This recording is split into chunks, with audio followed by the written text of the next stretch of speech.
El tema es que nosotros lo que vamos a ver es una parte un poco más política y un poco más una parte que yo le agregué, que no la dábamos las veces anteriores, pero en nuestro continente la geografía importa. Y ya van a ver por qué, a qué nos referimos.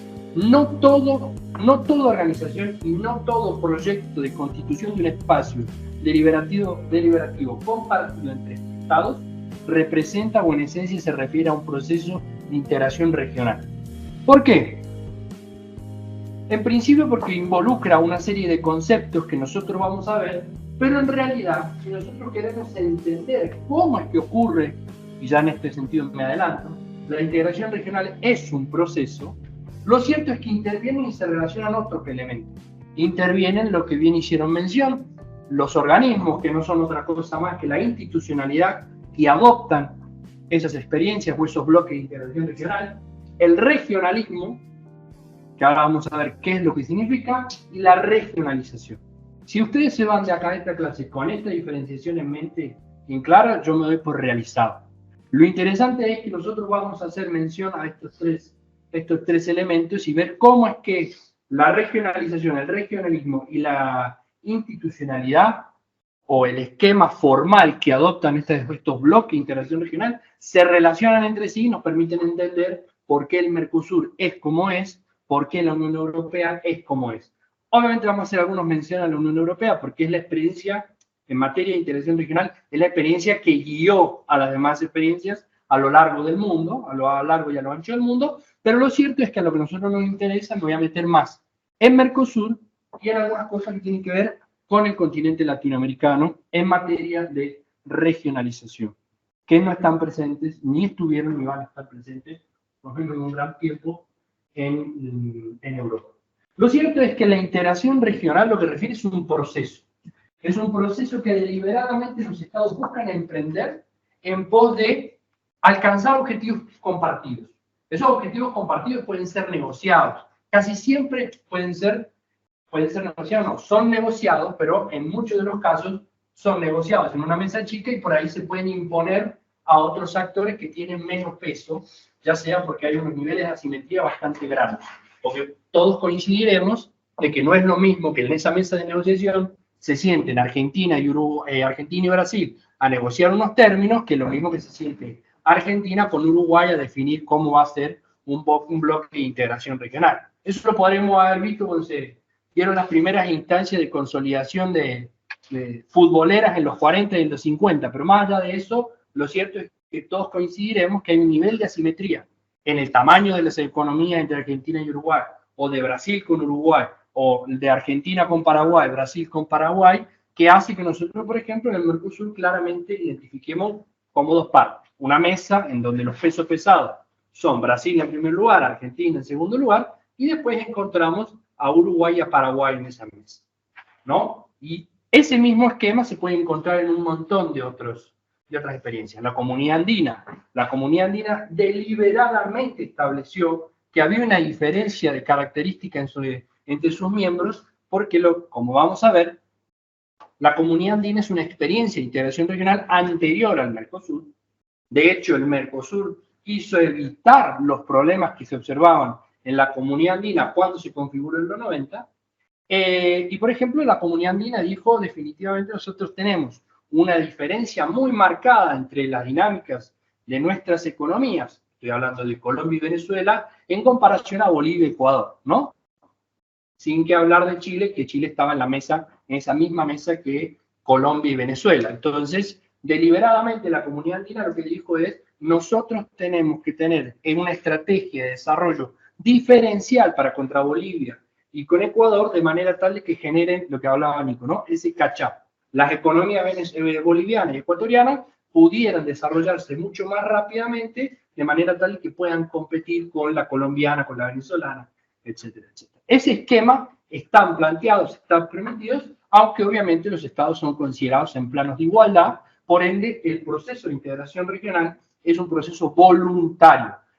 Y la voluntario, o el elemento voluntario, radica en la característica de que necesariamente algún tipo de soberanía tienen que delegar en este bloque, en este proyecto.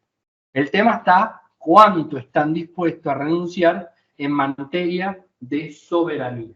¿Está bien? Bien. Un elemento que para mí es muy clave y es muy interesante, y lo vamos a ver nosotros, integración regional no es lo mismo que regionalización. Y hay un problema de orden de los elementos. La regionalización necesariamente es impulsada por los actores que viven en los países. ¿Está bien? Lo que hablaban ahí, las empresas, ONG, comunidades fronterizas. Piensen en todos los tipos de actores que ustedes se les puedan encontrar, que puedan identificar dentro de un territorio, son los que demandan integración. ¿Por qué? Porque por las características de las vinculaciones que tienen establecidas, exigen que sean normalizados de alguna manera. Por ahí a nosotros nos resulta un poco difícil, pero piénsense en esto. En situaciones de frontera, una persona que se casa con otra persona y son de nacionalidades diferentes, ¿dónde va a quedar radicado el matrimonio?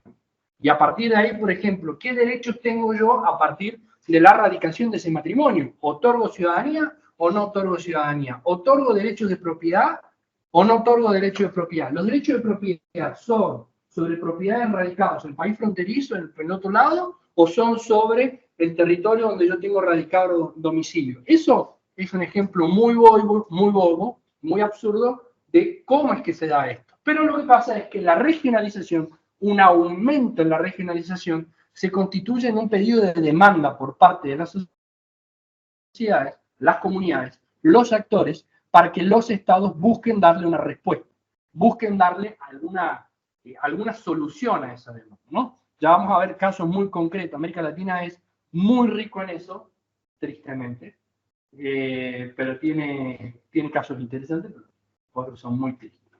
En resumidas cuentas, todo proceso de integración regional refiere a un proceso voluntario, a alguna medida de renuncia de soberanía, a lo que hacíamos referencia, ¿no? La regionalización, estas interacciones e interdependencia, porque si yo no tengo esta necesidad, ¿por qué tendría que tener integración regional? Lo cierto es que América Latina particularmente se ha caracterizado por construir bloques de integración regional que son creados y desarrollados desde las cúpulas estatales, y digo cúpulas estatales porque no solamente involucra al presidente, sino que es todo el Estado, los estados interactuando, que muchas veces esos procesos de integración regional no han tenido nada que ver con las demandas de regionalización que han tenido sus actores. Sin embargo, en algunos casos se han dado algunas especies de sinergia, ya vamos a ver un caso específico en el caso del Mercosur, que sí generaron estas en el sentido de cómo fueron pensados. Los estados, ¿qué es lo que hacían? Bueno, nosotros creamos las condiciones para que los actores de nuestros países se empiecen a vincular y al dejar establecido este escenario hay incentivo para que nuestros países sean más hermanos. En el Mercosur algo de eso funcionó. ¿Está bien? Y por ende, la integración regional como en sí mismo no es un objetivo, es un proceso. Es un proceso en que entran en diálogo todos estos elementos que hicimos mención, y tanto estos como los anteriores. ¿Está bien? La integración regional en sí misma no es el objetivo donde yo quiero llegar. El objetivo al que yo quiero llegar puede ser el mercado común, la unión aduanera, esos como ejemplos concretos, porque lo cierto es que la integración regional siempre fue pensada en términos económicos, pero lo cierto es que el nivel de mutabilidad, tanto por el nivel de demanda y de las características de los problemas a los que se les quería dar respuesta, obligaban a que no fuera solamente una cuestión económica, ¿no? El regionalismo refiere a la orientación política que se le quiere dar a ese proceso.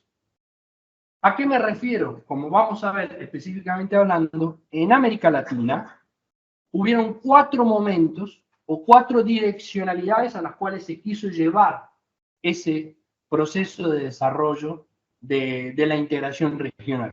Cada uno de estos momentos ponderó una característica, una dimensión completamente distinta. Pero lo cierto es que definió el rumbo a partir del cual los estados consideraban estratégico vincularse, por ende fijaban estratégicos ciertas temáticas por sobre otras, Y por otro lado, establecían cuáles eran las características institucionales que iba a adoptar ese bloque de cara a responder esos intereses y esos objetivos. ¿Está bien? Eso está imprimido en el concepto de regional, ¿no? Por ende, los bloques de integración regional, nosotros lo que tenemos es un conjunto de actores que no son solamente los estados, sino que tenemos los estados, las empresas, las ONG, la sociedad en general, que operan conforme una serie de instituciones que tienen capacidad de incidir o fijar orientación del tipo de comportamiento que se prevé, ¿no? En mayor o menor medida. Acá lo que nosotros tenemos es, yo no voy a entrar en detalle, pero en ciencia, ciertamente sistemática, tengo presentadas todas las teorías de integración regional que discuten de alguna manera u otra lo que nosotros venimos hablando. Por un lado tenemos, por ejemplo, lo que se llama el intergubernamentalismo liberal, que plantea el hecho y le da prioridad a los actores. Son los actores los que entran en disputa, en demanda, se da ese proceso de regionalización, de decirle al Estado, che, yo necesito instrumentos para poder seguir interactuando y vinculándome, porque al nivel en que estamos llegando, no podemos seguir profundizando esta dinámica, ¿no?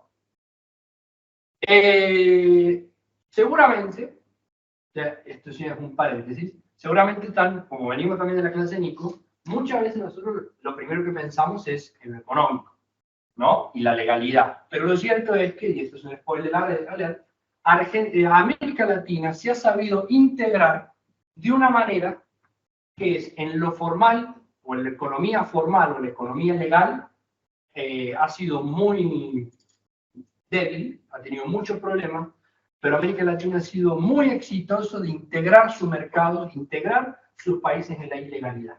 Y eso no solamente me estoy refiriendo a la ilegalidad en sí mismo como actores ilegales, sino que también incorporar las estructuras burocráticas de los estados en esos esquemas de ilegalidad. ¿Está bien? Y eso se explica tranquilamente dentro del esquema de la intergubernamentalidad.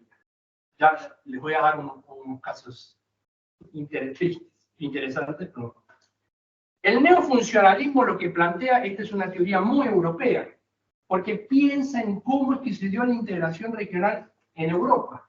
Plantea y fija, bueno, lo que establece era, nosotros necesitamos operar en un área, definimos un área muy específica, diseñamos el esquema para poder cooperar en ese esquema, carbón, por ejemplo, y a partir de la experiencia que nosotros observamos en el crecimiento o en la vinculación de la integración en materia del carbón, vos sabés que me resulta interesante, vayamos al acero. Como el acero me salió bien, vamos a la energía nuclear. Como la energía nuclear me salió bien, ¿sabes qué? ¿Por qué no nos integramos en otras áreas y en otros elementos económicos, sociales, que vayan mucho más allá de lo que nosotros inicialmente nos planteamos? Esto es el neofuncionalismo. Conforme yo voy agregando funciones a ese bloque, voy generando incentivos frente a los resultados positivos que yo observo. Es lo que se llama, en la economía, el concepto seguramente lo saben por la teoría neoliberal, pero el efecto spillover, que antes era establecido por esta teoría, esa teoría más los 70, los 80 lo copian, porque esta literatura muy vieja, de los 50, los 60, lo que habla es ese efecto de rama. Los resultados óptimos en un sector me llevan a mí a querer cooperar en otros lados. ¿Está bien? Sí. El Mercosur, una pregunta. ¿El Mercosur sigue teniendo más o menos la misma área que se plantearon en el inicio? No. ¿O salieron agregando también? No, eso lo vamos a ver ahora. El esquema, el núcleo duro del Mercosur fue fijado en el 91 y se ha mantenido inalterable desde el 91. Spoiler alert. El esquema, los niveles arancelarios de los que hablaba Nico fueron fijados en los 90. Nunca más se volvieron a modificar. Se modifica anualmente, se puede modificar 1, 2 por pedido especial, pero así como grande, no. Como grande es de los 90 y se ha mantenido inalterable. No te gustan los aranceles, contrabandee, señor. El tema está que sí ha sufrido una transformación, particularmente a partir del 2006, 2007, 2008, que es lo que se llama el giro a la izquierda, en donde ahí sí se comenzaron a discutir una serie de elementos, una agenda más social, sociocultural. ¿Está bien? Porque lo que se hace es se saltan etapas. El Mercosur se había fijado un criterio de crecimiento y de desarrollo en términos de lo que la teoría de Balassa establecía, que ahora lo vamos a ver, fijando paso a paso de apertura y vinculación económica entre los actores. Eso quedó muy trunco, entonces se aceleró el proceso y se diversificó y se pueden hacer otras áreas. Y después, como último, particularmente estos análisis de red de políticas públicas, es decir, cómo los países se integran y empiezan a diseñar de manera conjunta políticas públicas para dar respuesta a problemas compartidos. Y después, del otro lado, que para mí no es tanto teoría de integración regional, pero sí está relacionado, son las teorías más constitucionalistas y federalistas. Es decir, la constitución de confederaciones de Estados que empiezan a delegar competencia y autoridad en entidades supraestatales a los fines de que empiecen a participar en el proceso de toma de decisiones. Ellos toman las decisiones que después las bajan y las imponen. Esto es lo que se ha visto frustrado y truncado mucho en la Unión Europea. La Unión Europea no ha podido dar este salto. Ha intentado varias veces fijar una constitución y no lo ha podido hacer. Un comentario, no esperen esto del resto de los profesores, pues esto lo construyó él, nosotros somos buenos ladrones del gráfico, esto lo hizo él. Vámonos.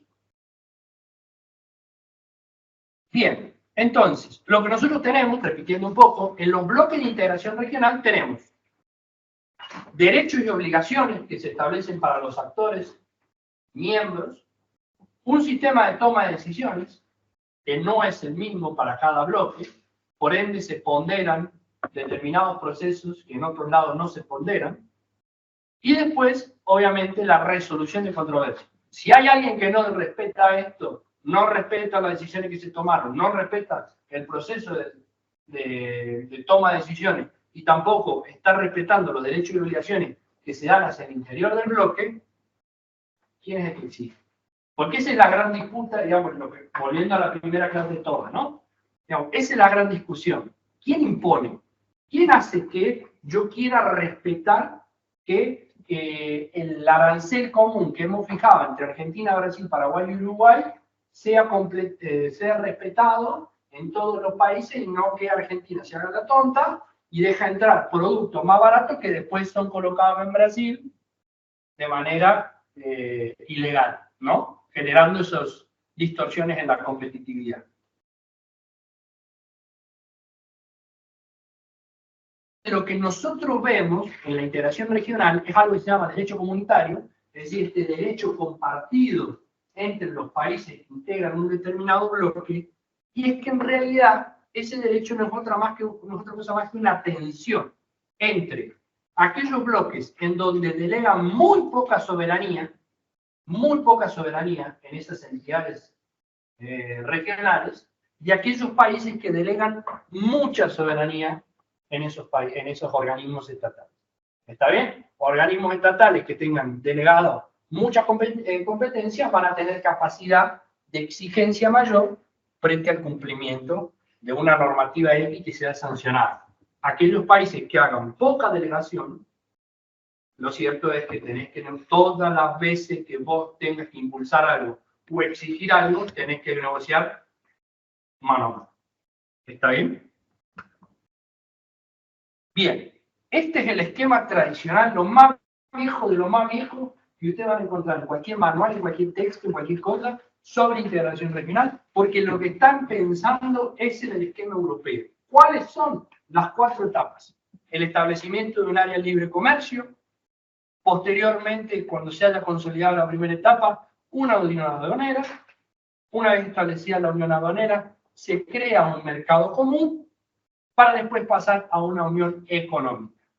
Simple y llanamente, el área de libre comercio es lo que nosotros conocemos, bien hizo mención Nico, es el TLC, los tratados de libre comercio.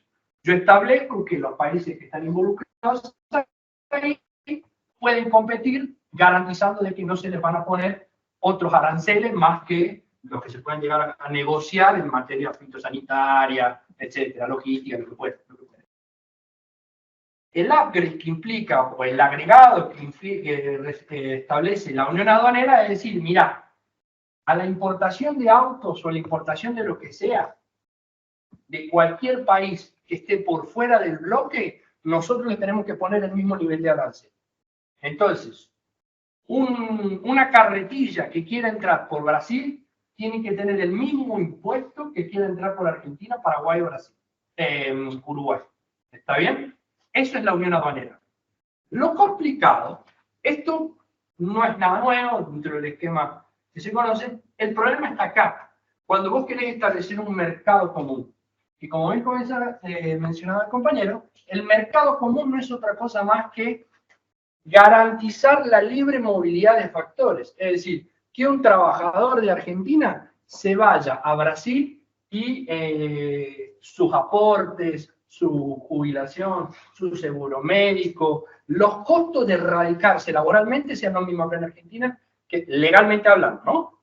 Acá en Argentina que en Brasil, Paraguay, Uruguay, ¿no? Y que las diferencias de precio, por ejemplo, sean establecidas por la competencia, pero no por la regulación estatal. Lo mismo aplica para los capitales. El capital brasileño que quiera radicarse en la Argentina, o el capital paraguayo que quiera radicarse en Uruguay, tenga las mismas condiciones que el uruguayo cuando quiera ir a Paraguay, ¿no? La unión económica refiere al último paso que nosotros vemos y observamos y encontramos en materia económica dentro de la Unión Europea actualmente, que tiene que ver con el establecimiento de una política común, una política monetaria común y una política comercial común. Política monetaria no solamente refiere a una moneda común, sino a todo lo que bien estuvieron mencionando, que es un Banco Central. Fijar tasa, fijar política de incentivo a la inversión. Sí. ¿Quién maneja el Banco Central Europeo? Eso es autoridades burocráticas, extremadamente burocráticas, definidas por la estructura de la Unión Europea. Obviamente, ahora vamos a ver bien el esquema, pero lo que tiene la Unión Europea ha sabido conjugar la constitución de esquema de una estructura supraestatal independiente, que obviamente está controlada por las partes nacionales, pero lo que ha establecido es un plano de igualdad entre estructura supraestatal y estructuras nacionales. Cosa que, por ejemplo, ahora lo vamos a ver, porque les traje el organigrama, en el Mercosur lo que pasa es que la parte política está por encima de las entidades burocráticas y sobre las entidades burocráticas no hay tanta delegación de soberanía. Las instituciones burocráticas de la Unión Europea son extremadamente profesionales y la forma en la que ingresan a la carrera es con concursos, son varios años de preparación, manejan muchísimos recursos por afuera de lo que deciden los presidentes, y tienen una burocracia, o sea, un canciller europeo, un ministro de defensa europeo, que por ahí se pelea con el de los países, acá no pasaría nunca, digamos, acá es... Además, porque hay una parte clave. Estas experiencias, la experiencia europea cuando surge en un contexto de qué había pasado al poco tiempo del establecimiento de las comunidades, la sede y todas esas cosas. ¿Qué había pasado en Europa? Exactamente. Por ende, no es accidental que eligieran el carbón, el acero y la energía nuclear como los tres sectores a partir de los cuales ellos buscaron integrarse. Ellos lo que hacen es establecer criterios comunes en donde podamos regular y evitar que en el día de mañana se dé el acopio de recursos estratégicos que puedan ser utilizados para el desarrollo armamentístico expansivo de alguno de los miembros, que fue lo que pasó en el periodo entre guerras, en la Primera Guerra Mundial, la Segunda Guerra Mundial, con el caso alemán, pero además también eso fue porque los actores, Mitrani, Haas, digamos, las personas, los políticos que estuvieron involucrados en el proceso, deliberadamente querían hacer que no hubiera una parte política que estuviera supeditando la dinámica de asociamiento entre los países europeos. Porque había quedado en cuenta de que había sido la pasta política la que había fracasado para poder constituir estos niveles de paz, porque previamente era un desarrollo armamentístico de acopio y de expansión muy grande, fue la etapa imperialista de expansión de los estados europeos, que coincidió en muchos de esos casos en la consolidación de esos países como estados, Italia y Alemania, previo a la Primera Guerra Mundial, pero el periodo entre guerras, entre la Primera Guerra Mundial y la Segunda Guerra Mundial, se da en un contexto de lo que se llama la paz armada. Se da como nunca un nivel de aceleramiento en el proceso de desarrollo tecnológico y armamentístico de los países europeos como nunca se había visto. Entonces, Second Haas, Mitrani y otros más pensaban de que todo había sido eso, era una muestra de que la política en Europa había fracasado. Por eso es que cuando se constituyen los esquemas, son principalmente bloque, técnicos. Exactamente, le dan fuerte, mucha preponderancia y prioridad al esquema técnico. Y aparte, piensen, lado lo que decía Mario, vienen de una segunda guerra donde ellos eran enemigos. O sea, tenés que generar confianza entre enemigos acérrimos que hasta el día de ayer estuvieron en guerra. 2, tenés un mundo donde ustedes ya no son el centro, son la periferia de entre la Unión Soviética y Estados Unidos. Entonces tienen una necesidad de coordinar para no quedarse atrás. Pues si ellos no coordinaban en el acero, en la energía nuclear, en el carbón, lo más probable es que tuviesen que seguir 100% lo que hicieron los Estados Unidos, que es lo que pasó en materia de defensa. Y es lo que vemos hoy con la OTAN. OTAN es Estados Unidos. Y la Unión Europea, cuando Trump le dice, che, yo no le pago más, entraron en crisis porque ninguno había hecho el trabajito por sí mismo. En el resto fueron más independientes. Tenés eso jugando y tipos que al mismo tiempo intentaron evitar los fracasos anteriores, lo cual tampoco es muy particular. O sea, se dieron 3 o 4 cosas que en el resto del globo no se dieron. Una de esas cosas es, fíjense, la temporalidad que existió, ¿no? En el 45 termina la guerra en el continente europeo, se prolonga un poco más.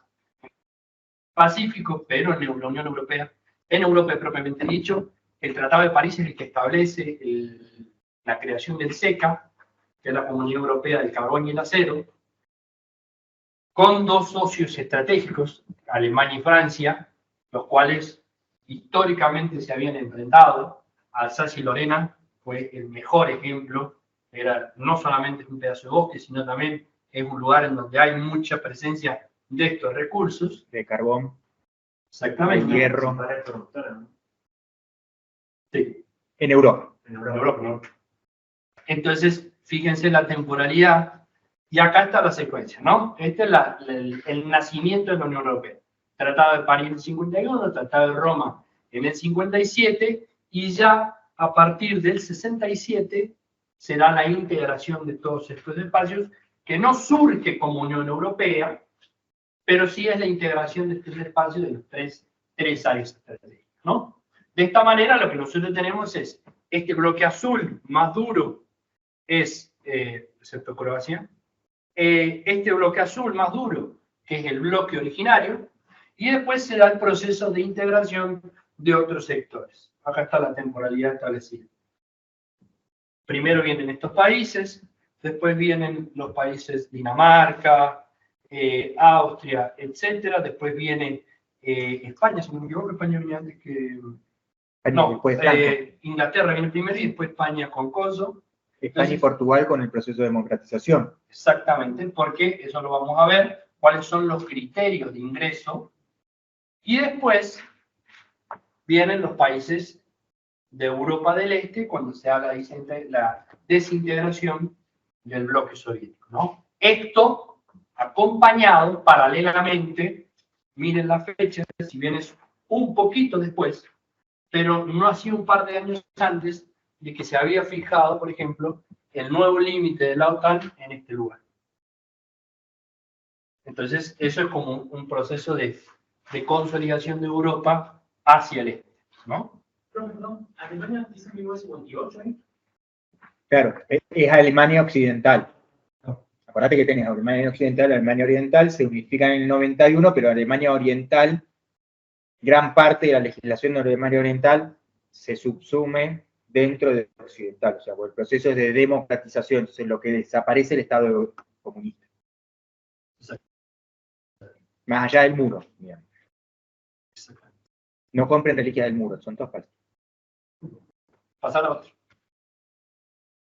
Entonces, un elemento que es interesante y clave que hace que nosotros tengamos este mapa, y ahora vamos a ver, si querés pasarlo directamente ya. En la Unión Europea, parte de su expansión se debe a que ha adoptado un criterio de geometría variable en su gobernanza. ¿Qué significa esto?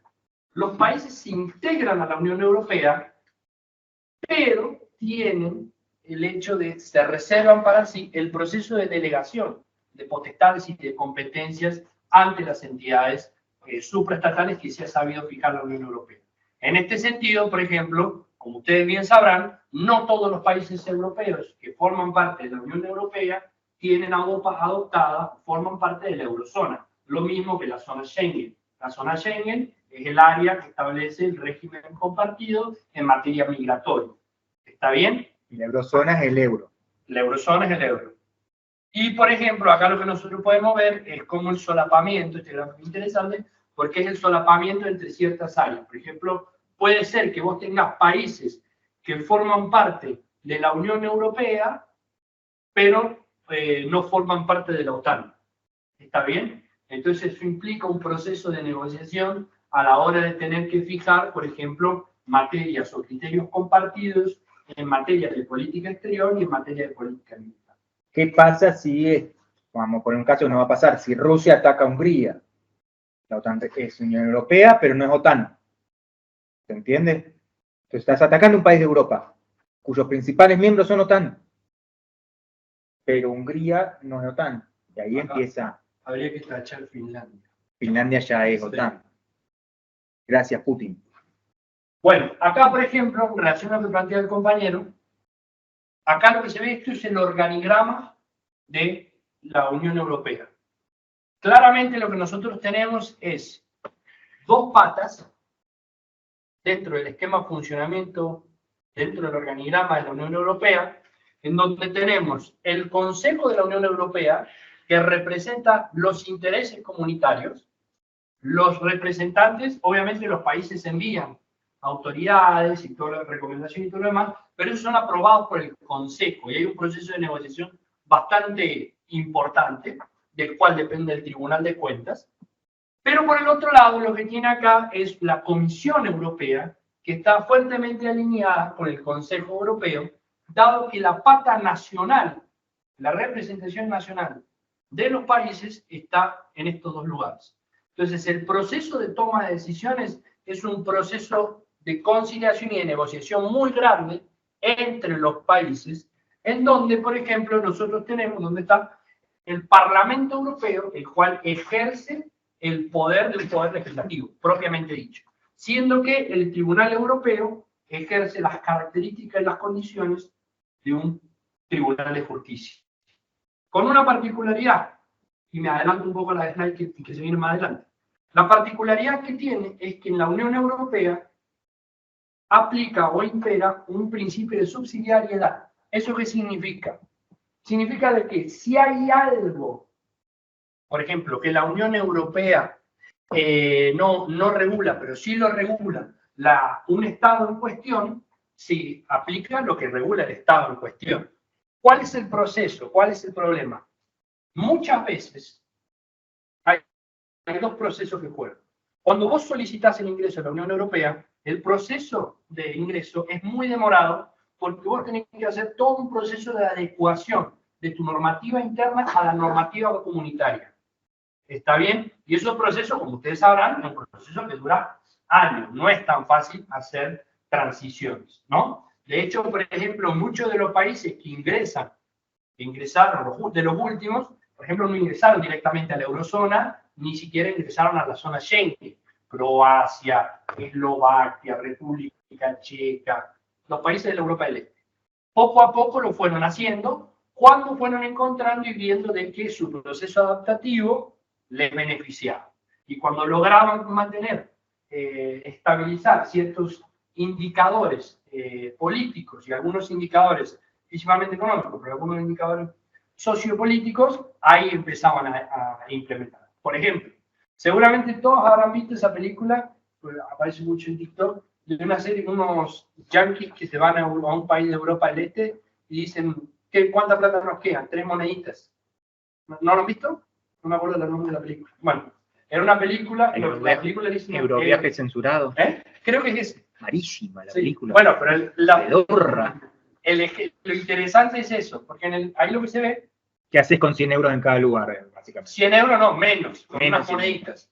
¿Por qué? Porque lo que pasó es que, por ejemplo, muchos de los países europeos, de Europa del Este, quisieron mantener deliberadamente monedas baratas frente al euro, porque eso les garantizaba competitividad interna frente a los países del euro, europeos que formaban parte del eurozona.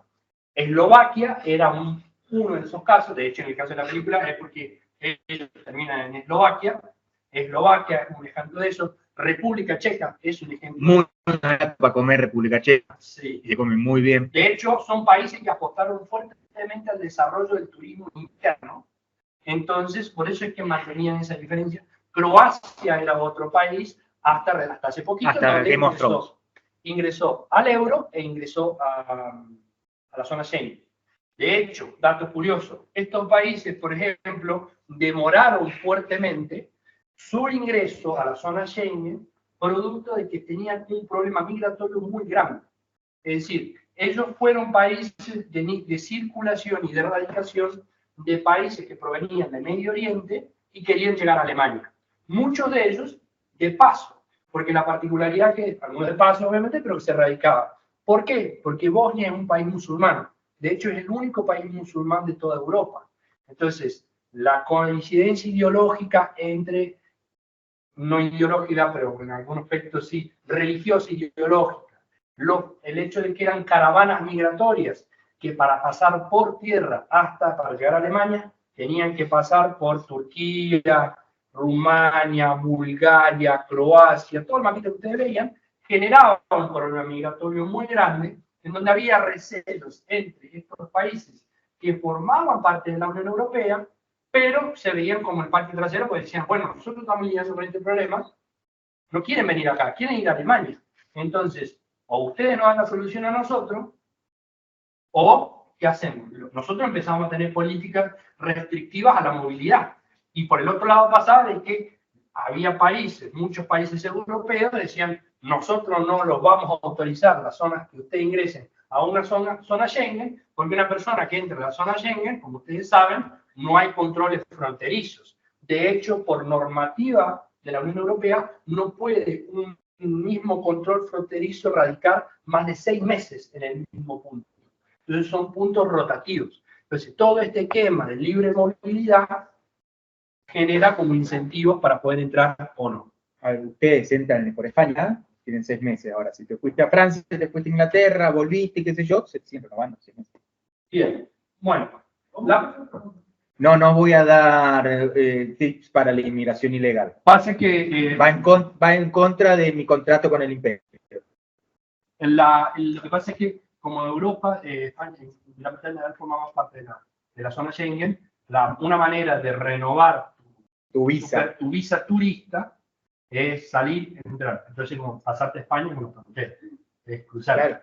Pero cruzarte a España teniendo desde Inglaterra. Desde Inglaterra. O de uno de estos países de Europa del Este que todavía no son parte del acuerdo. Si yo, por ejemplo, voy a España y cruzaste hasta Francia, son los mismos 6 meses que tenés. Claro. Yo pensé que eran 3 meses, igual siendo...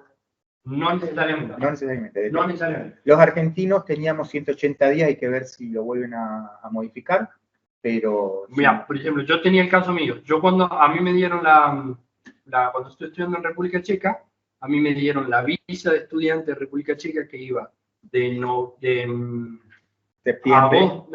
Agosto, mediados de agosto, hasta mediados de enero, una cosa así. Y lo que yo hice es, como se terminaba, automáticamente se terminaba mi visa de estudiante y se me daban de alta los 90 días de turista. Entonces yo tenía eso, que eran 4 o 5 meses, más 90 días más, con la posibilidad de renovar los 90 días más. Entonces, se da esa... Hay países pudo que hacer eso permiten con esa esa barra, esquema, ¿me entendés? porque no Sin entró por salir. Berlín. Pero eso depende mucho, y entra mucho en juego la normativa local de cada país y el tipo de acuerdo que hay entre país y país. En ese sentido, por eso te dice, hay algunos que ya tienen los esquemas migratorios totalmente integrados, Portugal, España, Italia, Francia, Alemania, y otros que aún no, los países nórdicos, Inglaterra, algunos países del este. Entonces, no es lo mismo irte con una visa estudiante, por ejemplo, yo en Inglaterra, por más de que a mí se me vencía la visa ahora el 31 de diciembre, mi permiso de trabajo se vencía en abril para cobrarme más impuestos, obvio. Pero si yo salía y me quería quedar, tenía que salir y volver a entrar. ¿Entiendes? No tenía automático, yo me tenía que ir, estar 15, 20 días afuera y volver a entrar. Pasaron cosas y decidimos volver antes de... Entonces, el tema es ese. Tenés esos juegos, porque, por ejemplo, pasa que República Checa, por ejemplo, es zona Schengen. Pero, por ejemplo, el proceso de otorgamiento de la visa estudiantil es muy larga, muy burocrática, y, por ejemplo, Austria, que también es zona Schengen, te la dan en el momento. En el momento que vos asegurás que vas a pagar el estudio, salieron los papeles. Pero lo que tienen es que, por ejemplo, los franceses son más recelosos respecto a estos movimientos de entrada y de salida, que no los tienen otros países que también forman parte de la zona Schengen.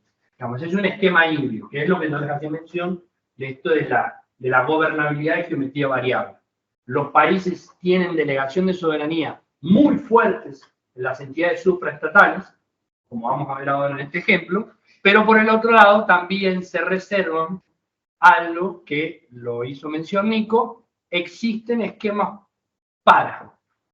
migratorios, para arancelarios, que regulan o se ponen más finos respecto a este tema de políticas o cuestiones de este tipo. Por ejemplo, los croatas en un momento se habían constituido hace poco en la puerta de entrada a la Unión Europea. Entonces eran muy recelosos respecto de los movimientos y el sellado que vos tenías en el pasado.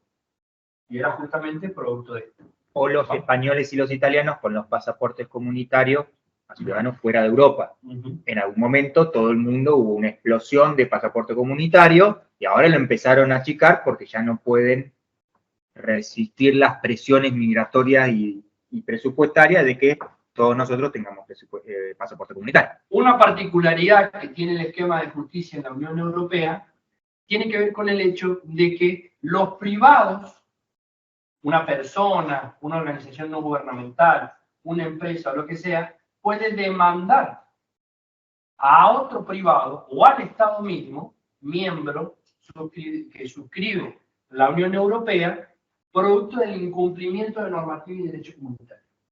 Nosotros, en el Mercosur, tenemos el tribunal, pero los privados no podemos demandar ante ellos. Son los estados los que tienen que demandar a otros estados ante el tribunal. Eso es una diferencia muy grande, porque eso quita, por ejemplo, lo que ustedes, si estuvieron atentos, ustedes se acuerdan que hace un par de años se discutía esto, de que en Europa había una denuncia contra iPhone y contra Samsung, porque los habían denunciado de que largaban actualizaciones que aceleraban el proceso de volverse obsoleto de los teléfonos. Todas esas demandas se estructuraron a través del esquema del derecho comunitario. Son privados que denunciaron a las empresas ante el Tribunal de Justicia de la Unión Europea, y es el Tribunal de Justicia de la Unión Europea la que terminó sancionando a Huawei, a Samsung y a iPhone, y eso generó un problema y una crisis obviamente económica muy fuerte para estas empresas, pero también de legitimidad. Y una de las partes o las razones de entrada de los teléfonos chinos en Europa se debió justamente a este problema. Huawei y Xiaomi, por políticas de seguridad, Huawei y Xiaomi se consolidaron en ese periodo, principalmente Xiaomi, en el mercado de teléfonos en la Unión Europea, justamente además de que son buenos, bonitos y baratos, los tres, ¿no? pero además de eso, se conjugaban estos elementos. Ahora lo vemos. Y como rápidamente, porque hay una cosa que sí me interesa mucho discutir, este es el proceso de incorporación a la Unión Europea, que son los criterios de Copenhague ampliados en Madrid, los de Madrid recientemente, en donde lo que se exigen son criterios institucionales bastante diversificados. Por ejemplo, cuando se establece el Mercosur en la Argentina, no eran ponderados, porque, por ejemplo, el hecho de que el bloque defendiera los regímenes democráticos viene con posterioridad. Eso forma parte del protocolo de Ushuaia, de los últimos protocolos más importantes que tuvo el Tratado de Asunción, siendo que, por ejemplo, acá es un criterio para el ingreso, desde con mayor anterioridad, ¿no? Pero hay todo un proceso de adecuación, derecho de personas, derecho aduanero, derecho comercial, política monetaria, ciertos estándares de ¿cómo se llama? Protección a minorías, en fin, un montón de cosas que lleva un proceso muy largo y de negociación muy grande entre los países. Bueno, pasemos. Mercosur, lo que nos compete. Nosotros, como yo les hice mención, los procesos de integración regional en América Latina estuvieron encabezados por 3 grandes momentos y un cuarto que les digo yo que está en proceso de construcción. Pero los 3 principales son el modelo, el regionalismo desarrollista, surgido entre los 60 y los 70, el regionalismo de los 90, el regionalismo abierto de los 90, y lo que acá ya empieza toda la discusión.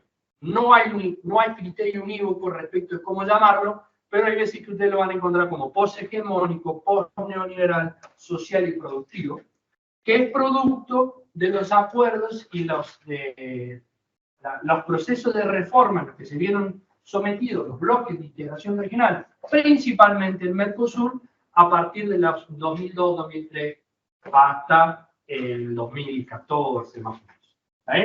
El regionalismo desarrollista es una prolongación del proceso de sustitución de importaciones que vimos parte de la clase Monico y la anterior. ¿Por qué? Porque se creía que había países o determinadas regiones del mundo, principalmente en América Latina, porque estas son dos, tanto el regionalismo desarrollista como el regionalismo abierto, surgen en el seno y en el marco de la CEPAL. La CEPAL, principalmente el regionalismo desarrollista, encabezado por Prebisch, establecía y decía que la unión hacia al éxito, ¿no? Es decir, yo tengo que unir a los países chicos, porque muchos de ellos estaban pensando en Centroamérica, pero particularmente en los países andinos, hay que unirnos, hay que unirnos. Esa es otra teoría. No es un furcio. Hay que unirnos porque es en la unión en la que podemos compensar las diferencias asimétricas. Porque ¿qué es lo que tenemos nosotros? Tenemos pequeñas economías con posibilidad de competir con las grandes economías de América Latina y que son altamente competitivas entre sí, porque producían exactamente lo mismo. Caña de azúcar, banano, etcétera, cosas que nosotros vimos. Entonces es en la integración de esas economías que nosotros podemos establecer políticas de sustitución de importaciones que mejoren la calidad de vida, el desarrollo económico de nuestro país, etc. Ustedes lo saben. El tema está que este regionalismo desarrollista adolecía de una cosa, era literalmente una fotocopia estructural de lo que pasaba en Europa. Literalmente copiaban la estructura, el esquema de tribunales, entidades burocráticas, entidades políticas. Lo cierto es que la fotocopia no sirvió, no estuvo a la altura de lo que se buscaba como objetivo político y económico en esas regiones. Por ende, cuando se da toda la ola neoliberal de los 90, de apertura, de reconfiguración de los mercados internacionales, etc., en la CEPAL se consolida esta idea de que los bloques de integración regional son nichos a partir de los cuales los países pueden articularse y proyectar su competición, su competencia, sus productos a nivel internacional. Recuerden que en este sentido, los 90 es una época de depresión para nuestras economías. De hecho, no fue en materia de commodities, nos iba muy mal. Entonces, sí hay muchas industrias, ahora vamos a ver qué es lo que pasó en el Mercosur, que a partir de este esquema de integración de los mercados y de vinculación económica de los países, que pudieron reorganizarse y reestructurarse, ¿no?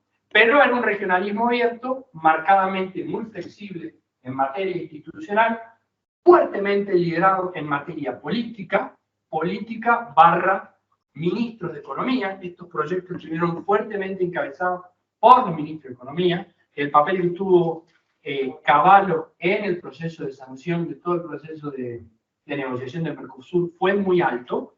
Entonces, eso es un sesgo y una característica que marcó y estableció. Por eso es que, este es un comentario, barra chiste, barra en serio, el esquema, el nivel estructural, la parte rígida, el mayor proceso de delegación de competencia que se desarrolló en el marco del Mercosur se dio en este esquema. ¿Por qué? Porque se estableció aranceles que nunca más se volvieron a cambiar. Se estableció que la política comercial de los países miembros era coordinada. A partir de ese punto, si Brasil quiere firmar un tratado de libre comercio, no lo puede hacer si no lo hace a través del Mercosur. Todas esas reglamentaciones fueron fijadas en los 90. Tratado de Asunción de 1991. No vino con posterioridad, vino en el 91. El tema está, ¿cuál es? El tema es que la paradoja es que el regionalismo abierto pensaba para abrir en su totalidad los mercados, fijaron cuestiones que hasta el día de hoy nos siguen rigiendo a nosotros en materia económica, comercial, etcétera, etcétera. Y la parte siguiente, que en teoría venía a integrarnos más, no lo generó. Bueno, ahí hay ahí vienen unos gráficos. Y el tema del regionalismo post-hegemónico, social. En la dictadura de los 80, Latinoamérica no fue una buena integración. No en la dictadura, pero sí hubo... no formal también, a ver. ¿Cómo? No formal hubo planes latinoamericanos tipo Plan Cóndor, por ejemplo, pero no eran formales. Había algún tipo de coordinación ante el elemento subversivo. Bacena, el ministro de Economía Bacena, tuvo unos diálogos con Brasil para ver de qué manera se podía llegar a algún tipo de acercamiento. No fueron muy fructíferos, hablando de Argentina y de Brasil, ¿no? Sí hay un gran antecedente muy importante al Mercosur, y es el ABAC, que es la agencia brasileño-argentina que regula todo lo que tiene que ver con desarrollo nuclear. Y eso es anterior, tiene un inicio durante la dictadura, pero su consolidación se da en los 80. De hecho, la ABAC contribuyó fuertemente a reducir los niveles de tensiones militares entre Argentina y Brasil. Un poco lo hablamos. Nosotros éramos una amenaza nuclear para ellos. Claro, un poco lo hablamos con el profesor Fidel. No podés tener integración si vos desconfías del otro. Entonces, cuando se empieza a disminuir la litigiosidad entre los países con los procesos de democratización. En el caso que decía Mario, por ejemplo, el único país no democrático que integró el Mercosur fue Paraguay. Claro. Paraguay hasta 92, 93, hasta que le pusieron la granada en la cabeza, Stroessner no largó el poder, y no era una democracia, era un régimen de partido único, liderado por un militar. Entonces, hasta que, bueno, sigue siendo un régimen de partido único, pero... No tan así, pero sí... Pero, digamos, el único que no era considerado democrático era Paraguay. Por eso la cláusula democrática viene... En Ushuaia en el 2004. ¿4? Sí. Entiendo que acelero bastante porque hay una cosa que me parece muy interesante discutir, porque no lo discutimos nosotros en la facultad y demás. El carácter social y productivo tiene que ver con el hecho de que con este renacer y resurgimiento del Mercosur se le dio una imprenta más social. Ahí se establecieron los fondos para desarrollo de proyectos sociales, se dio fuertemente impulso a la vinculación cultural, social de los países. Es en este proceso que se establece la Carta de Ciudadanía del Mercosur, después de un proceso muy largo, pero sí se fijan criterios compartidos, en fin, esencia. Pero en realidad es un aditivo al regionalismo y al esquema ya establecido en los 90, no una transformación de lo que vino. Lo que sí se radican y se impulsan políticas productivas, pero las políticas productivas estaban estructuradas no en torno a autoridades supraestatales del Mercosur, sino en torno a autoridades brasileñas. Entonces era el Banco de Desarrollo de Brasil el que juntaba la plata, hablando sencillamente y mal y pronto, que juntaba la plata y encabezaba los procesos de financiamiento de infraestructura que se daban dentro del Mercosur. Y no era un banco del Mercosur el que impulsaba. En el fondo beneficiaba a los sectores productivos transables internacionales de Brasil. Claro. Protocolo, acá está el protocolo de... Olivos no, ese es el del Parlasur. No, Ushuaia es del 98. 98, Olivos del 22 y lo que queda Es es el Parlasur. ¿Qué pasa? La comisión surge, pero digamos, existía como un espacio deliberativo. Ese espacio deliberativo tenía delegados de legislaturas nacionales de cada uno de los países, pero no tenían exclusividad a la comisión. El Parlasur, que estuvo Gabriel, estuvieron Nico asesorándolo a Gabriel, el Parlasur funciona como una especie de legislatura, pero no tiene las competencias de legislatura, porque lo que hace es propone cosas, pero no impone leyes, sanciones. Y no lo va a hacer porque el cierre de todo esto es la Constitución brasileña. La Constitución brasileña prohíbe la delegación. Prohíbe constitucionalmente la delegación de soberanía ante entidades supraestatales. Paradójicamente, nuestra Constitución y la de Venezuela sí lo permiten. Pero no lo han hecho, obviamente, porque es todo un criterio, que es lo que viene acá, que es lo que fija. Dentro del Mercosur, todo se decide de manera unánime. Si hay alguno de los miembros que están en desacuerdo, se cae. Después empieza todo un juego. Suspendemos un gobierno, metemos las cosas. Exactamente. Que eso es la informalidad que incide sobre eso, pero en esencia es la unanimidad. Vamos a lo otro, que me parece. Este es el esquema. ¿Cuáles son los requisitos para salir del Mercosur? Primero, es un criterio bastante complejo, porque vos tenés que denunciar el Tratado de Asunción. El Tratado de Asunción, y lo tenés que denunciar ante la LAI, porque el Tratado de Asunción está radicado en la LAI, que la LAI es como el paraguas, vendría a ser como la Organización Mundial del Comercio, que regula toda la normativa comercial, político-comercial del continente. Salvo México con Estados Unidos. O sea, salvo NAFTA, bueno, esto lo hablamos, salvo NAFTA, todo el resto de los acuerdos protocolarizan en el medio. Bueno, lo que preguntabas vos está acá, en el tribunal. El tribunal, en primera instancia, se creó como una entidad mediadora que trataba de construir una mediación, pero las partes tenían que voluntariamente ir a ese lugar.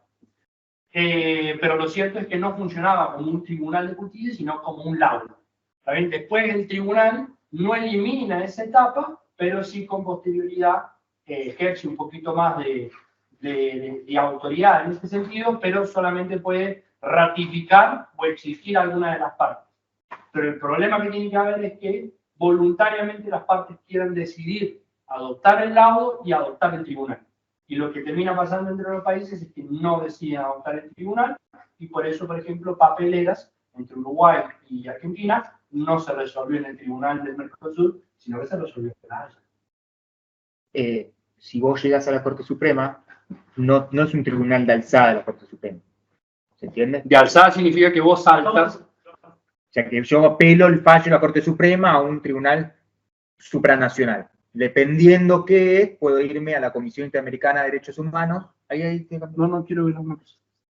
O me tengo que ir a la Haya. ¿Sí? Una cuestión nada más y después acá metemos turno. Volver al anterior.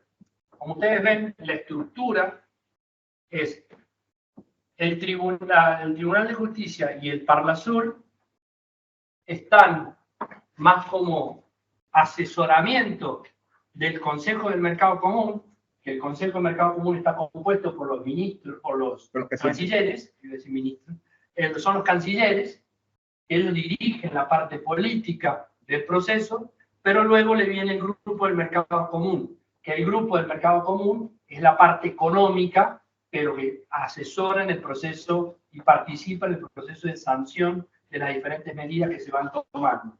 Pero el tercer órgano más importante dentro de este esquema es la Comisión de Comercio del Mercosur, que esta es netamente económica.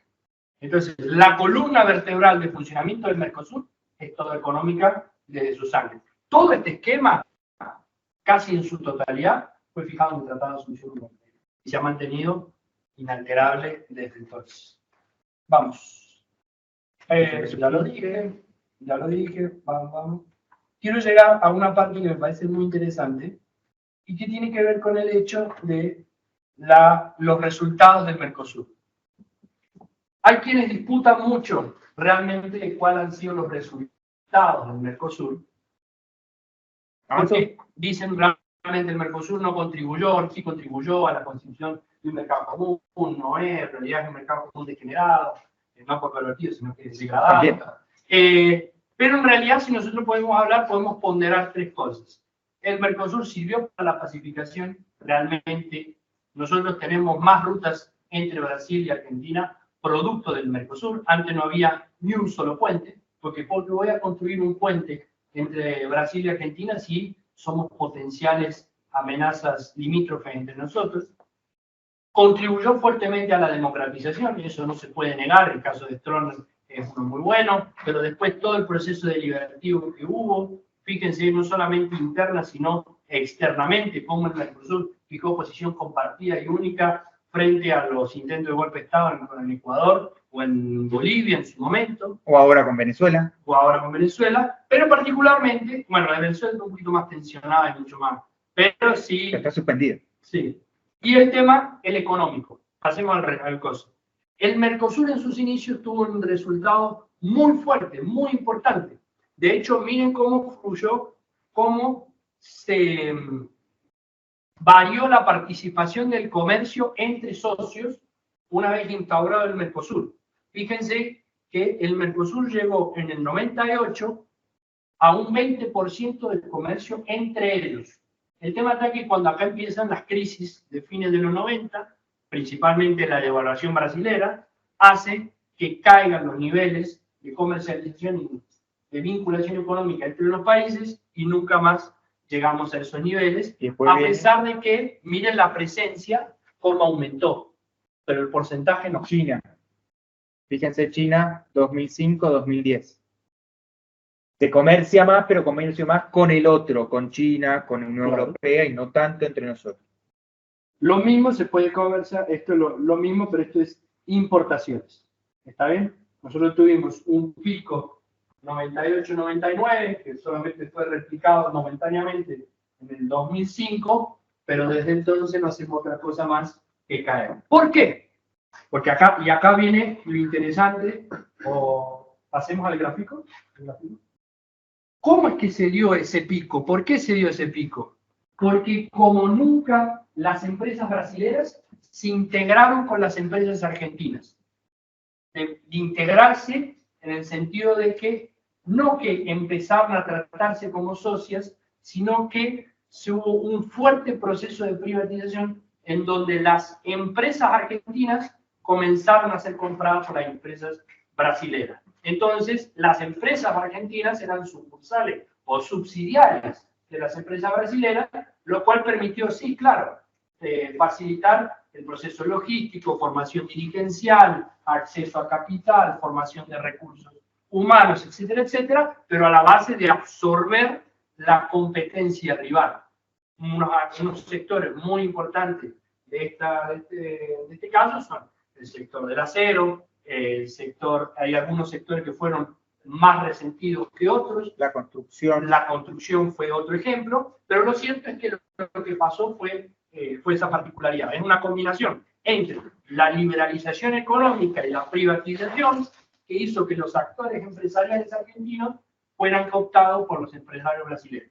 Un ejemplo muy bueno de eso, recuerden, por ejemplo, lo que era Loma Negra. Loma Negra llegó a tener un equipo de fútbol en la primera división de la Argentina.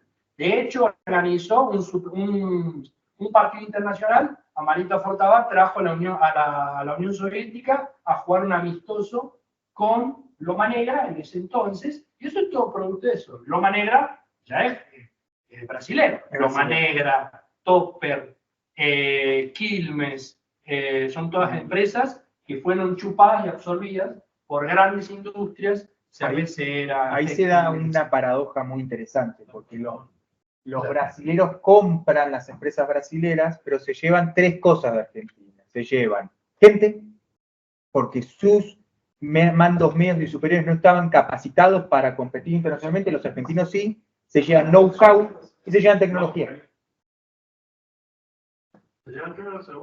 Know-how, o sea, se llevan prácticas, conocimiento y se llevan tecnología. Bueno, eso es lo que tiene que ver con Mercosur. Hay una particularidad que tiene nuestro continente, que es muy difícil de encontrar en otros continentes, y es que nosotros, como ya lo hemos hablado, estamos integrados fuertemente en la ilegalidad. ¿Ustedes cuál creen que puede llegar a ser el vínculo de conexión entre todos estos que están acá? Me faltan algunos grafitis, algunas fotos.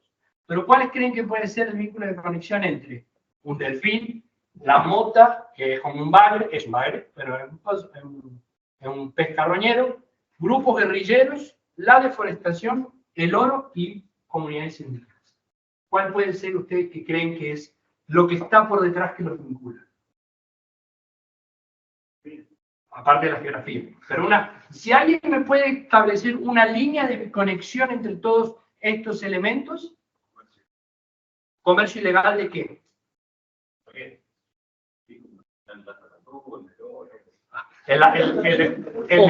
Ojalá pusieran el delfín en una lata de atún. No, fuera de joda. El delfín termina, de hecho, un dato, cuando vayan a comprar atún, miren la latita que diga Dolphin Care, porque lo que pasa en realidad no es que los delfines se utilicen como carne de atún, sino que los delfines caen dentro de las mallas, exactamente, entonces... Y cuando arrastran se los matan.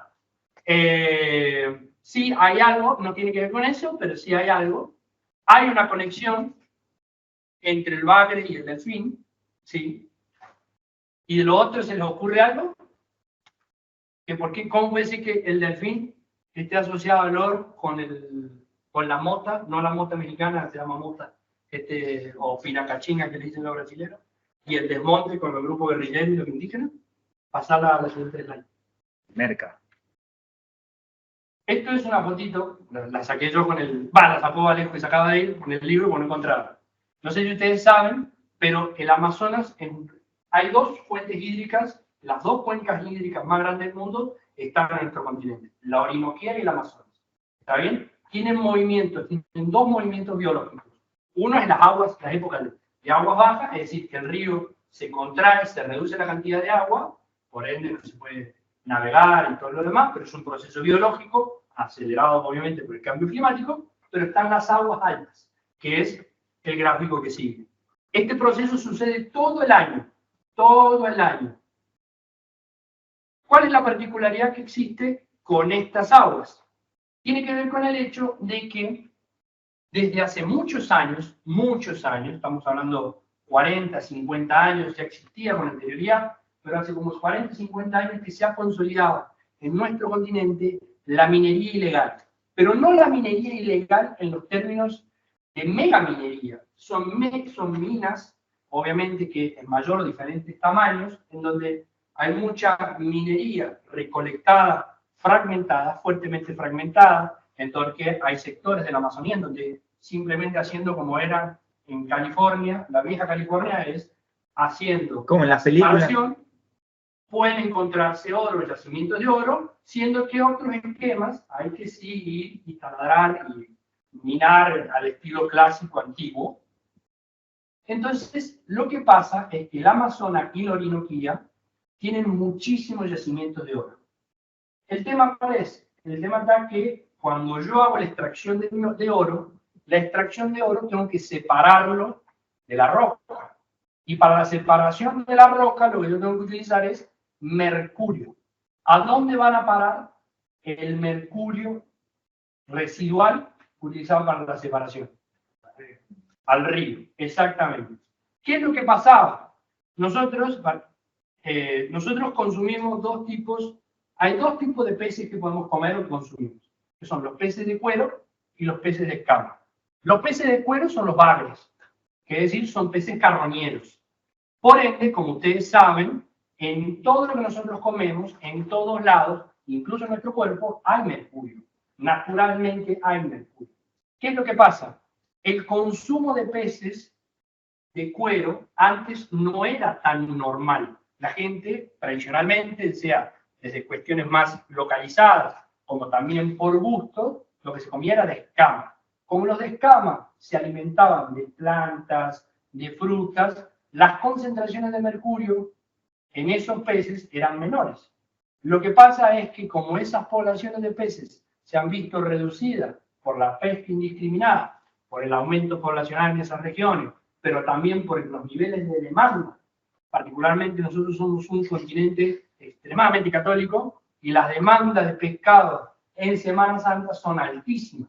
Entonces, por ejemplo, hay regiones de Colombia en donde el pescado por excelencia tradicional que se consumía no existe más, se extinguió, producto de los niveles de consumo en fechas religiosas. Entonces se empezó a consumir peces de cuero. Los peces de cuero son carroñeros, entonces ellos tienen unos niveles de concentración de mercurio altísimos, mucho más altos de lo que normalmente tendrían unos pescados de cuero. ¿Qué es lo que pasa? Todos esos son pescados que consumimos nosotros, que se consumen a lo largo de lo ancho y se exportan en el continente. ¿Cuál es el problema y la conexión entre esto, por ejemplo, de los Yanomamis? Es un ejemplo, son indígenas, muchos de ellos no contactados, otros sí, pero ¿cuál es el problema? El problema está que, bueno, está bien, entonces ustedes me dicen a mí, no consumimos más pescado de cuero. Además el bagre es muy grasoso, no me gusta, ¿para qué voy a comer bagre?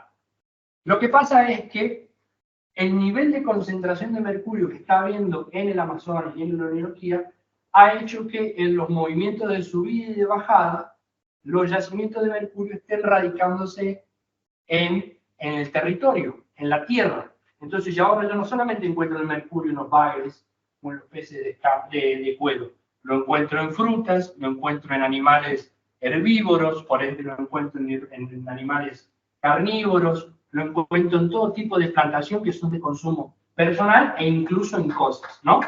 Todo este esquema, fíjense cómo se vinculan los actores, muchos de esos indicadores se han visto, por ejemplo, en poblaciones principalmente indígenas del Amazonas y de la Orinoquía colombiana, porque son los que consumen y viven de la tierra y toda la vinculación en torno al río. ¿Y qué es lo que pasa? La comunidad de los Yanomamis es una de las es muy interesante y muy curiosa, porque no se dejan sacar fotos, porque ellos consideran que si se sacan una foto, cuando el día que es mañana, cuando fallezcan, no van a poder encontrar la paz porque hay algo terrenal que los vincula. Entonces, no se dejan sacar fotos. Pero lo particular que hubo es que se empezó a observar en las poblaciones indígenas, como los Yanomamis y otras comunidades de asentamientos poblacionales, en torno a la cuenca del Amazonas y a la cuenca de la Orinoquía, que te presentaban malformaciones similares a los que se encontraron en Minamata. Minamata, ¿saben dónde es o qué es? Minamata es un pueblo de Japón, en donde fue muy famosa, posterior a la Segunda Guerra Mundial, en donde había unas concentraciones de mercurio altísimas en los yacimientos acuíferos de esa ciudad. Entonces, de hecho, las malformaciones ocasionadas por la alta exposición al mercurio se le llama la enfermedad de Minamata. Y lo que se observó es justamente cómo es que esto, lo que había pasado en Minamata, machaba estaba muy fuertemente asociado con lo que se observaba en estas regiones. Pasemos al otro. Esto que ustedes ven acá, esto morado, esto es Brasil, obviamente esto es Venezuela, esto es Colombia, esto es Ecuador, esto es Perú y esto es Bolivia.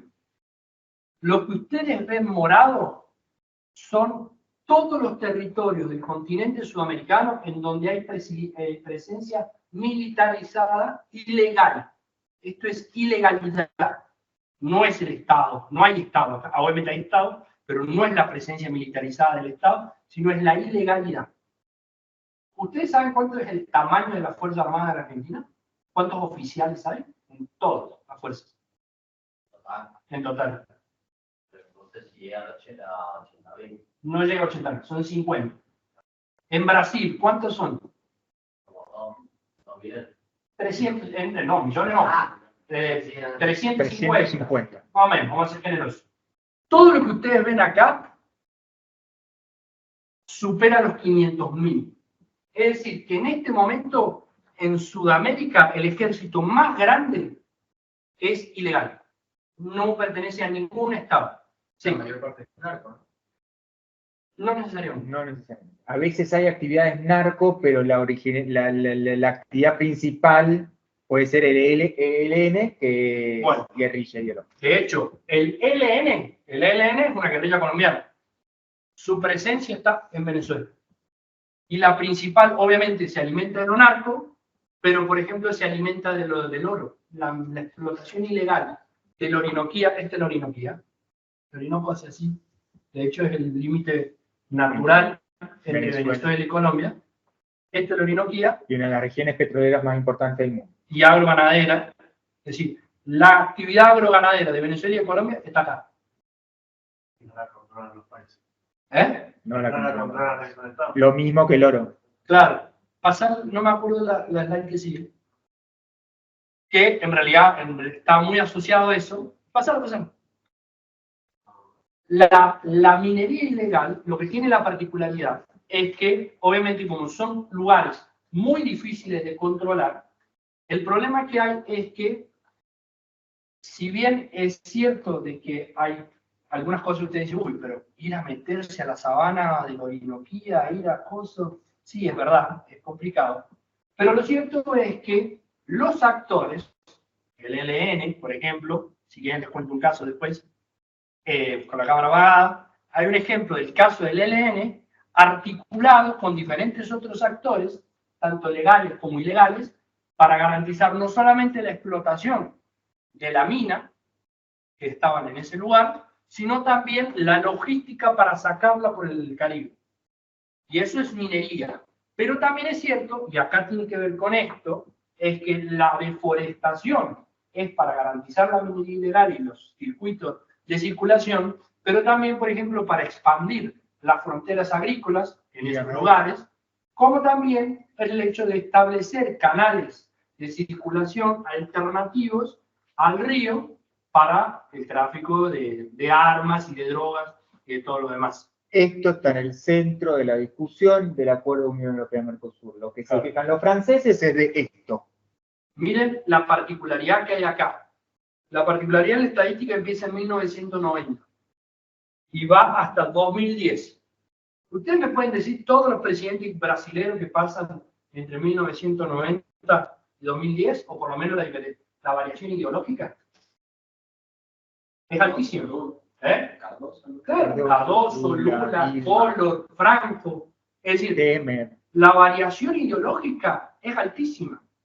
Es decir, la lógica de deforestación del Amazonas varió, no importa si estaba Lula o no estaba Lula. Por eso es que la crítica que se le hace, y esta pequeña corrección, que en realidad empieza no con Lula, sino que empieza con la presidencia de Dilma, se mantiene en esa tendencia durante la presidencia de Bolsonaro, y Lula la corrige un poquito. Pero lo cierto es que la tendencia de deforestación, pasar la economía, es coincidente con la expansión de la frontera agrícola de Brasil. Brasil en este momento le pelea a Estados Unidos la producción de ganado a nivel internacional. El principal exportador de alimentos a la Unión Europea. El primero.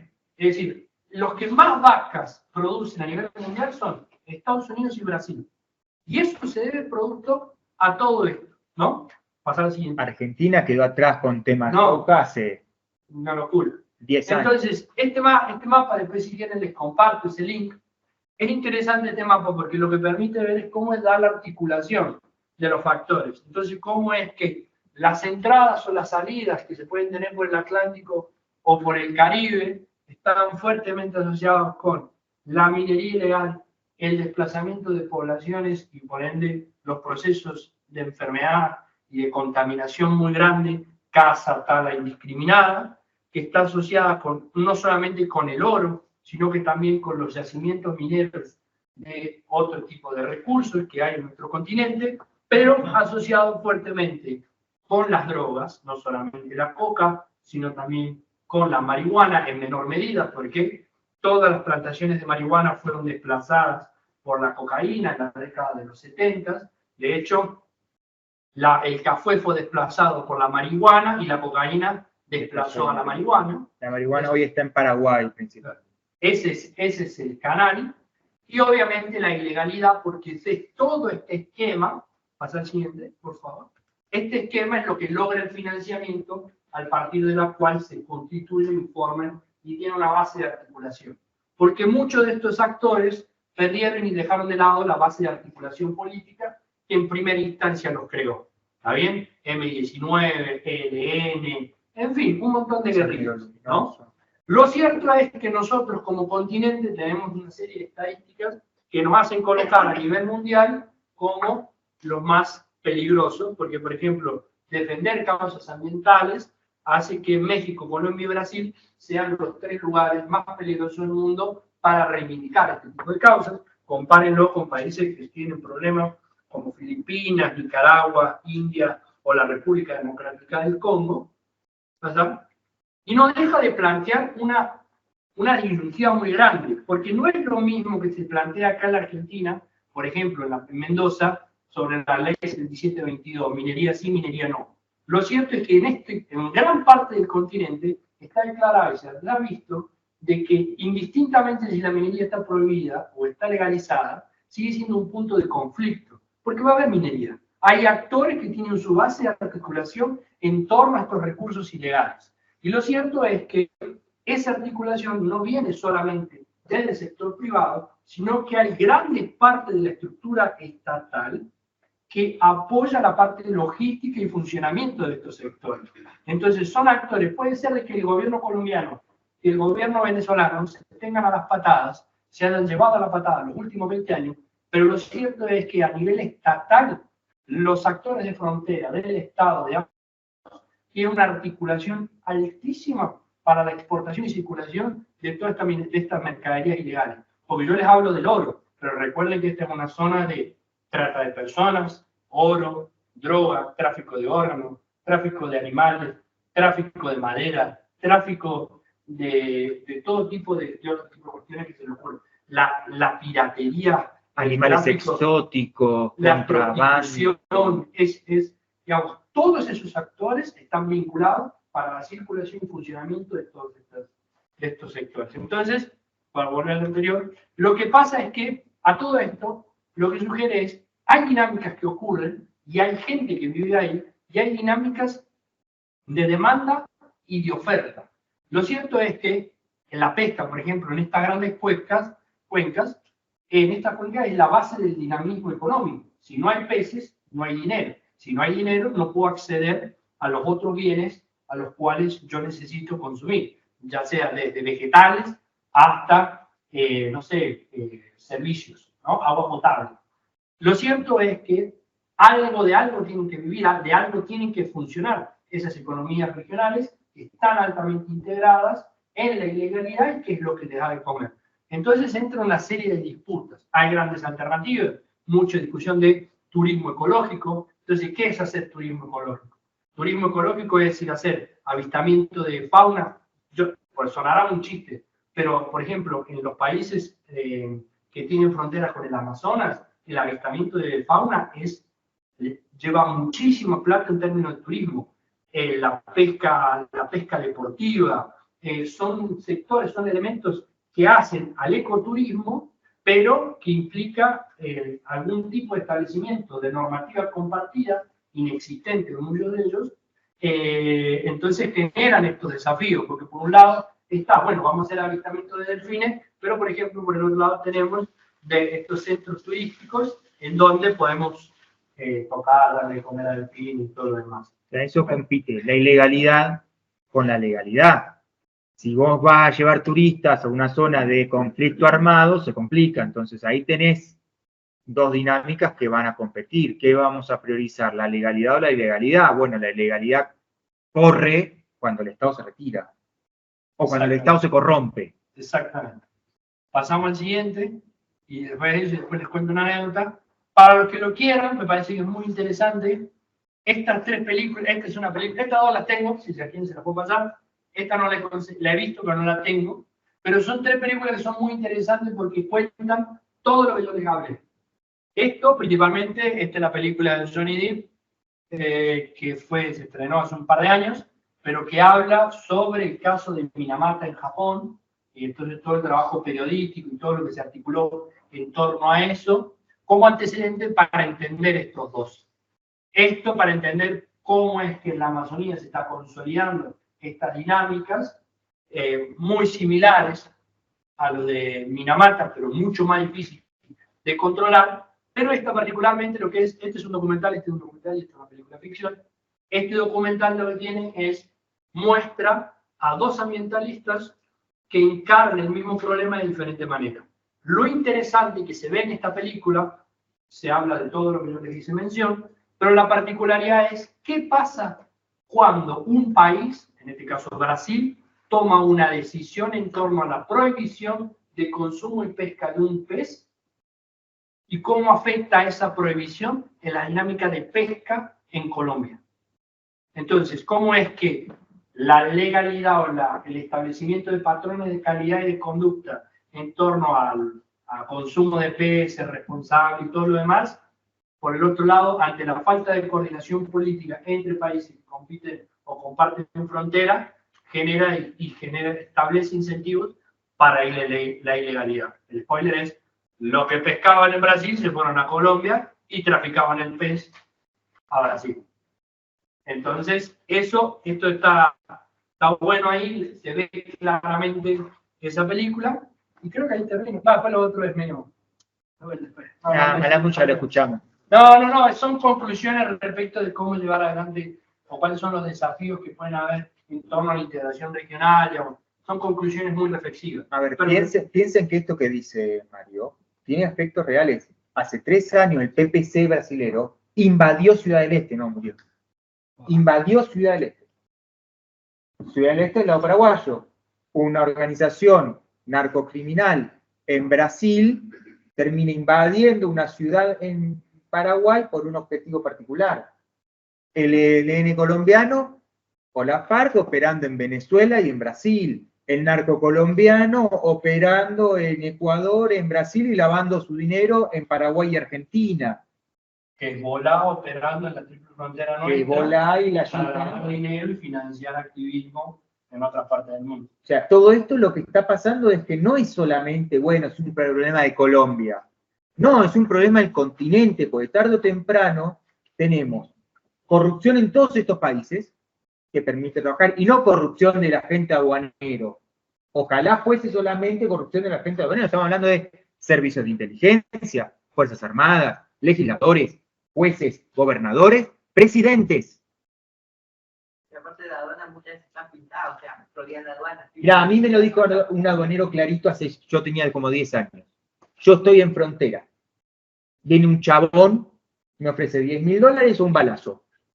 Y mañana no es un balazo a mí, es a mi hijo. ¿Y yo qué hago? ¿A quién me doy vuelta y a quién denuncio? Si del otro lado nadie me va a bancar. O sea, es un sistema que te empuja a la ilegalidad.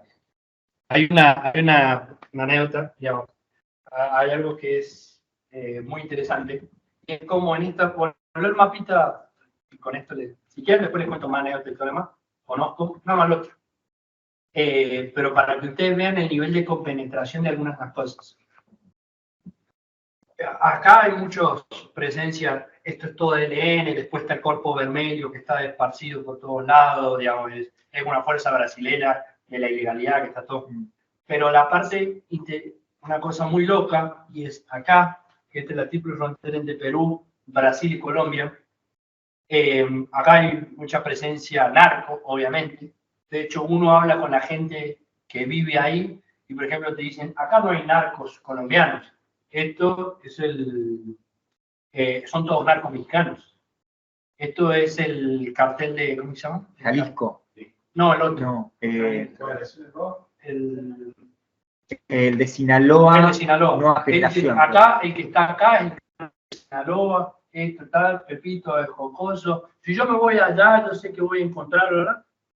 Y una cosa que pasa, por ejemplo, acá, en relación a lo que decía Nico, es que en la actividad narco, por ejemplo, se compenetra mucho la utilización de la cultura local para establecer patrones de control sobre la población.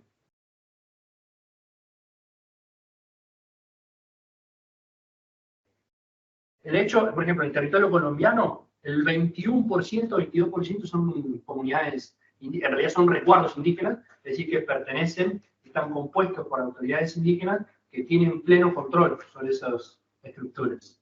Pero ¿qué es lo que un semáforo? Hay zonas verdes, amarillas y rojas. En estas zonas, pero particularmente más en estas, los narcos, por ejemplo, o los niveles más ilegales armados consolidados, han sabido utilizar el imaginario o el panteón mitológico de las comunidades indígenas locales para infundir miedo.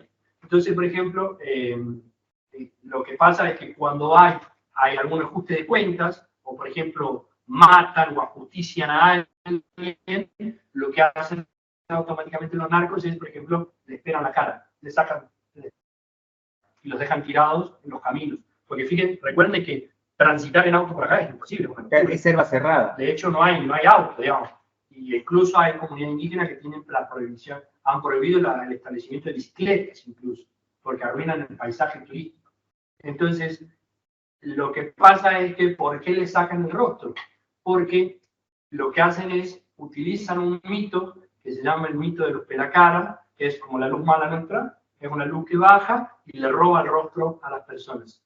Entonces, cuando se generan este tipo de situaciones, una persona va a denunciar, me mataron a mi hijo, me mataron a mi papá, y la policía le dice, ¿quién le mató? El pelacara. Entonces, se juega y se utilizan los esquemas culturales locales de cada una de las regiones para infundir estos miedos, y es una situación complicada. Estamos hablando de cuestiones que, por ejemplo, son personas muertas, no necesariamente por ajusticiamiento, sino, por ejemplo, las personas que son asesinadas para el tráfico de órganos, cuando son abandonados los cuerpos, se los deja así. Entonces, fue el pelacara el que le robó los órganos a mi familiar. No fueron los narcos o una red de ilegalidad que mató a una persona para llevarse esos órganos. Y los policías, cuando tienen que registrar eso, no lo hacen. Uno por estongue, y el otro por el hecho de, mira, este indígena bruto viene a decirme a mí que vino una luz que bajó, y cosas. Claro, porque los términos son esos, sé que suena, pero este esquema, esta complicidad y la construcción de un entramado entre lo estatal y lo privado, lo público y lo privado, porque lo público no necesariamente refiere a lo estatal, como bien saben, hace que se generen estas redes en donde son muy difíciles de articular. Yo les puedo dar el ejemplo de cómo, por ejemplo, autoridades colombianas, venezolanas y entidades guerrilleras tienen consolidaciones, nichos de explotación y de circulación de oro en la cuenca del Orinoquía. Eso hay muchas denuncias, pueden buscar, por ejemplo, el rol de Venezuela para tapar lo que pasa en las explotaciones de oro y quiénes son los clientes extranjeros que salen incluso en avión. Sí. Hay un tema muy particular, y es que, por ejemplo, Venezuela está negociando fuertemente desde hace mucho tiempo con las empresas mineras chinas para la explotación de oro y otros minerales, pero lo cierto es que los chinos le han dicho, nosotros no operamos en contexto de violencia. Entonces, pues ahora lo que está pasando en ese momento, para poder dejar libre y allanado ese tipo de camino para establecer la legalidad y la explotación de determinados recursos. Así que bueno, yo creo que ya nos hemos ido al demonio. Sí. Pero bueno, muchas gracias. Si quieren, les dejo, ahí están, me las piden, yo se las puedo, todas las películas se las puedo compartir, las tengo pirateadas. Y hablando de ilegalidad. Nada, una la tengo legal, la otra la tengo sí, pero si les quieren, les resulta es interesante, incluso para los que la quieran hacer como trabajo final, la verdad que es algo bastante piola. Digo, Bueno, muchas gracias. Disculpas por la demora. No me sale.